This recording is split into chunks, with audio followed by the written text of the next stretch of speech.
ఇక్కడికి వచ్చిన గ్రామ ప్రజలందరికీ ముందుగా ధన్యవాదాలు తెలుపుతూ, ముఖ్య అతిథిగా వచ్చిన ఎమ్మెల్యే దగ్గుపాటి ప్రసాద్ గారికి, వేదిక పైన పెద్దలకు, అధికారులకు అందరికీ నమస్కారాలు. మా జనసేన పార్టీ అధ్యక్షులు పవన్ కళ్యాణ్ గారు ఏదైతే ఆశించారో అది ఈ రోజు మొదటి అడుగుగా ఈ గ్రామ సభలు 13,000 గ్రామాలలో ఒకేసారి నిర్వహించుకోవడం చాలా గర్వంగా ఉంది.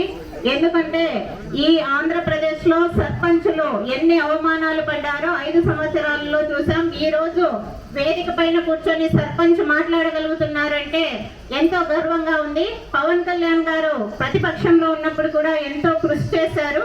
ఈ విధమైన మర్యాద, గౌరవం దక్కాలని కృషి చేసి ఈ రోజు సాధించుకున్నందుకు ఈ ఎన్డీఏ కూటమి ద్వారా ప్రజల కష్టాలను తీర్చే విధంగా ఈ ప్రభుత్వం ముందుకెళ్తుంది.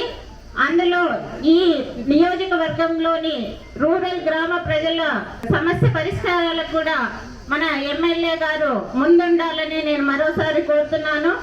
అయితే ఇలాంటి సభకు ఆహ్వానించి ఇందులో పాల్గొనడం నాకు కూడా చాలా గర్వంగా ఉంది. ఇలాంటి ప్రభుత్వాలు ఉండాలి, కానీ వైసీపీ ప్రభుత్వం అనేది ఎంత నీచమైన ప్రభుత్వమో, ఎంతో కష్టపడి అందరూ ఏకమై, ప్రజలు, నాయకులు, కార్యకర్తలు అంతా ఏకమై ఈ రోజు సాధించుకున్న విజయాన్ని చూస్తున్నాము. ఇలాంటి ప్రభుత్వాలు అధికారంలో ఎప్పుడూ ఉండాలి. పవన్ కళ్యాణ్ గారి ఆదేశాల మేరకు గ్రామాలు ఎంతో అభివృద్ధి చెందాలి.